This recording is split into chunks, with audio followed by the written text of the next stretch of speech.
எனக்கு பிடிக்காத மில்லட் அப்படின்னா அந்த கீன்வா தான் சொல்லுவேன். லாஸ்ட் மந்த் டாக்டர்கிட்ட செக்கப் போயிருந்தோம். அப்போ அவங்க சொன்னாங்க, "கீன்வாலாம் சாப்பிடு, உடம்புக்கு ரொம்ப நல்லது" அப்படின்னாங்க.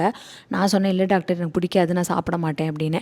அவங்க வந்து கீன்வா கிச்சடி மாதிரி ட்ரை பண்ணி கண்டிப்பாக உனக்கு பிடிக்கும் அப்படின்னாங்க. ட்ரஸ்ட் மீங்க, அவ்வளோ டேஸ்ட்டாக இருந்தது இந்த கிச்சடி. இதுக்கு வந்து ஒரு குக்கரில் கொஞ்சமாக நெய் ஊற்றிட்டு, நெய் சூடானதுக்கப்புறம் ஜீரகம் அது பொரிஞ்சதுக்கப்புறம் 2 பல்லு பூண்டு, சின்ன துண்டு இஞ்சியை கட் பண்ணி சேர்த்துருக்கேன். அது நல்லா பொரிஞ்சதுக்கப்புறம் கொஞ்சோண்டு வெங்காயம் அதை நல்லா வதக்கிட்டு, கேரட், பட்டாணி இந்த 2 காயும் சேர்த்துருக்கேன். நீங்கள் வேணும்னா பீன்ஸ் சேர்த்துக்கலாம். இந்த காய்க்கு வந்து எந்த ஒரு அளவுமே தேவையில்லை. அதையும் போட்டுட்டு கொஞ்சோண்டு சில்லி பவுடர், உப்பு போட்டு நல்லா மிக்ஸ் பண்ணி விட்டுருங்க. எந்த அளவுக்கு கீன்வா எடுக்கிறீங்களோ அதே அளவுக்கு தான் பாசிப்பருப்பு எடுக்கணும். நான் வந்து கீன்வா 1/4 கப்பும் பாசிப்பருப்பு 1/4 கப்பும் எடுத்திருக்கேன். இந்த 2யுமே போட்டு நல்லா வாஷ் பண்ணிவிட்டு ஒரு 1/2 மணி நேரம் ஊற வச்சுருங்க. அது ஊறினதுக்கப்புறம் வடிகட்டிட்டு இந்த காயோடு போட்டு லைட்டாக மிக்ஸ் பண்ணிவிட்டு ஒரு 4 கப்பு தண்ணி ஊற்றி 3 விசில் விட்டு எடுத்தீங்க அப்படின்னா ஒரு சூப்பரான கீன்வா கிச்சடி ரெடி. பாய்.